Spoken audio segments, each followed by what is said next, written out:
I'm gonna teach you how to make this kind of mask today. Cheers. All right, look at my nails. Look at my beautiful, beautiful Harlequin nails in honor of my Harlequin wife. Don't worry if you've never sewn anything before. I will try my best to explain something about that. I'm gonna also show you how to wear them. So you have your mask, like so. You have, at the top there's a wire. So when you put it on, put that bit over your nose, and then you push it down against your face, so it actually closes up better. If you have glasses, if you put them on top of it, and everything, they should not fog up. I'm breathing, they're not fogging up. Because when they're fogging up, you're wearing it incorrectly, because that's the air escaping, and it's not supposed to escape. It's supposed to be filtered through, right? So, if you have glasses, if they're fogging up, you're doing it wrong. Do it correctly. You can pull it, that's why the pleats are there. You can pull these down if you need them. I like to wear mine like this because I have a tiny face, and this is enough for that. And it looks nicer when they're folded. So yeah, that's how to wear a mask properly. And now we're gonna,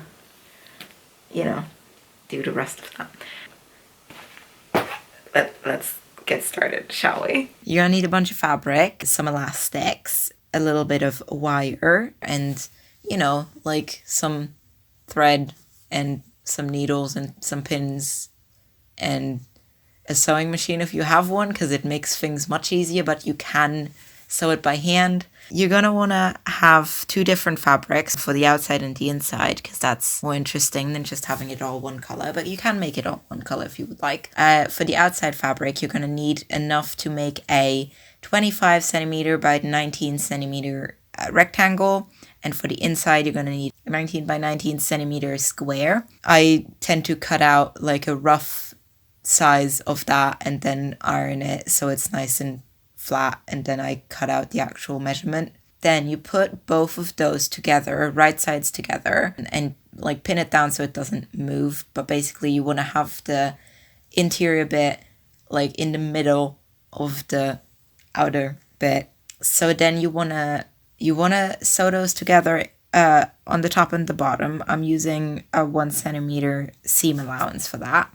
And you only need to sew the bit where there's actually 2 pieces of fabric, so don't worry about the side bits that only have 1 layer of fabric. If you have a sewing machine, there's lines on your sewing machine that indicate how much seam allowance is, so you can just kind of use those if you don't want to mark it, but you can also mark it. And also, if you're sewing, whether on the machine or not, you're going to want to make sure that your thread actually stays in at the end. So on a sewing machine, you can basically reverse and sew back a bit, and sew front again and sew back again. And that way you're going to have like a little bit of a thicker bit of your seam, but that's basically making sure that it's not going to unravel itself. And if you're hand sewing, you can just kind of like, I usually just do a bunch of like stitches in like one spot over and over, just to kind of thicken that up a bit and make sure that it like will stay. Turn that inside out and iron it again, so you have like a nice pressed seam. 1 centimeter from that edge, you're gonna sew it down again. Take your wire and you want to cut 15 centimeters of wire, where you just put the canal of the 1 centimeter in between that and the original seam. You put the wire. So once you've done that, you just kind of leave that there for now. This is where we make the pleats of it, which is, that's the whole thing. So for this one, the way I'm doing the pleats is you fold it in half.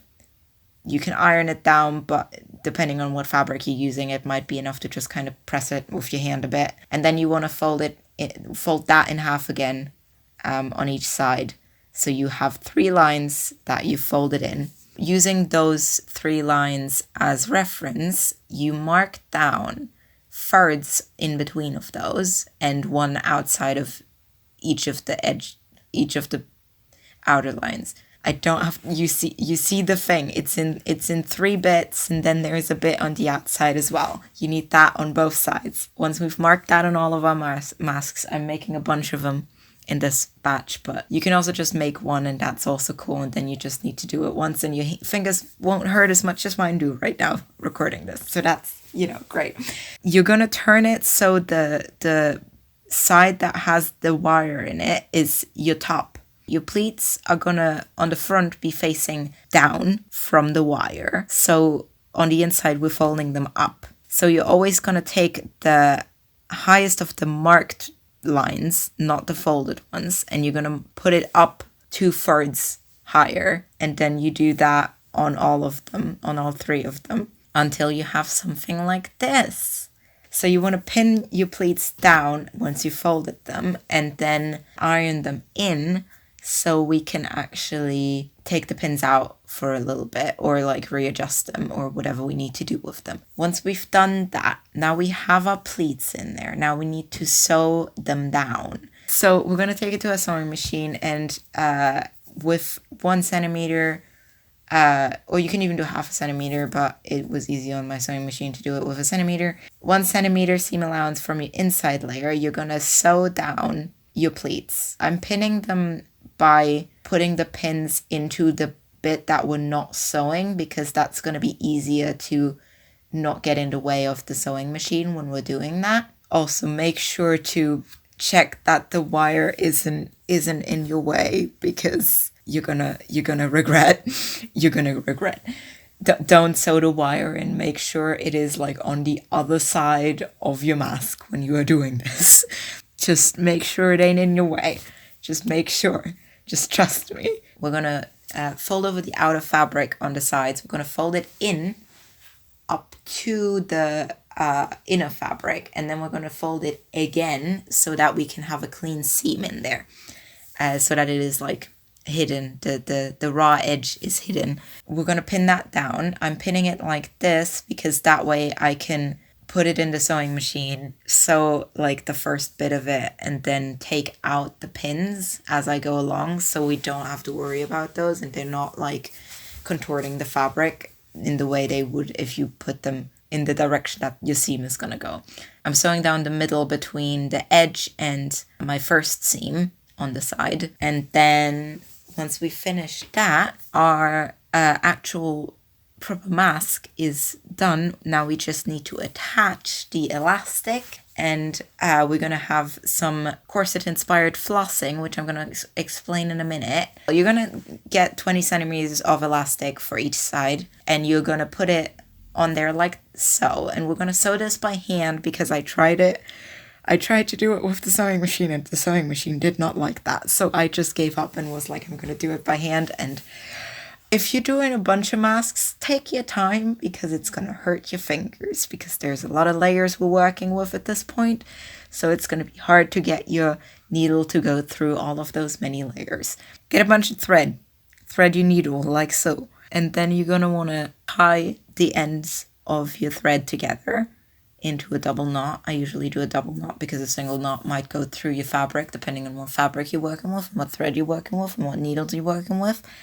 But generally 2 knots better than 1. I like to put it like through the side, because that way it's going to be slightly cleaner, because we're not going to have it at the front, and we're not going to have the actual knot at the back. And you're going to thread it through. I made it in such a way that I think this is called a cross stitch. I'm not sure, so don't believe me, but I'm going to teach you how to do this stitch anyway, because who cares. You thread it through, and then you go all the way through, and then you go diagonally down, and then you go up but straight, and then you go diagonally down the other way, and then you go down for the next cross, and then you do that again.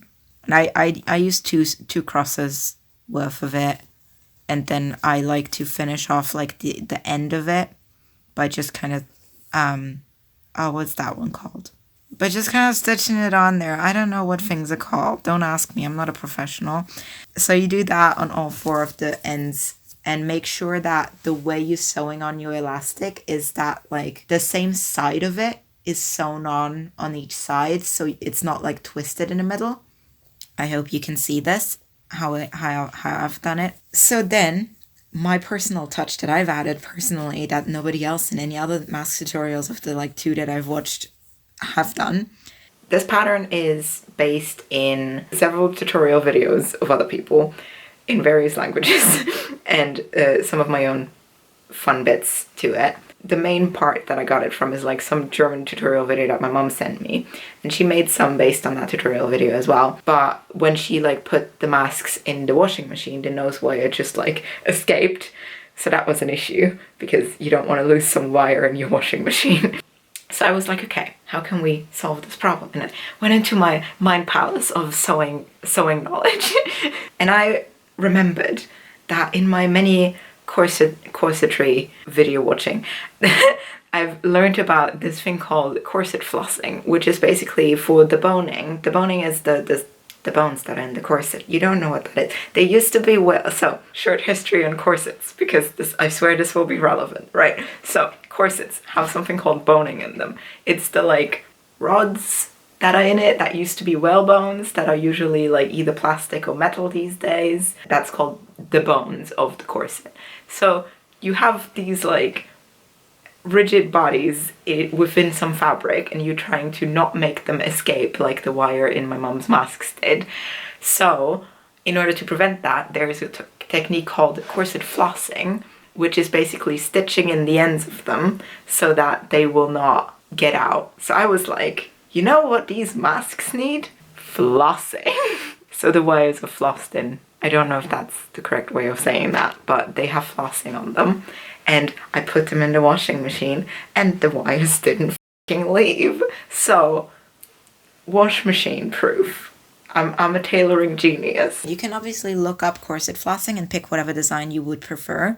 There's like a lot of fancy versions, but because this is very small, I kind of went with a very basic, like triangular-ish one of just kind of you stitch at the bottom, and then you stitch on one of the sides, and then you stitch back at the bottom, and then you stitch on the other side, and then you stitch back at the bottom, and you stitch like at a different distance on the side, and then you keep doing that a bunch. And then you should be done. Once you've done your elastics and your flossing and your hand is hopefully still alive, unlike mine, then you have your masks now, and now you look gorgeous, and you're welcome. You're welcome, you have a mask now. Congrats.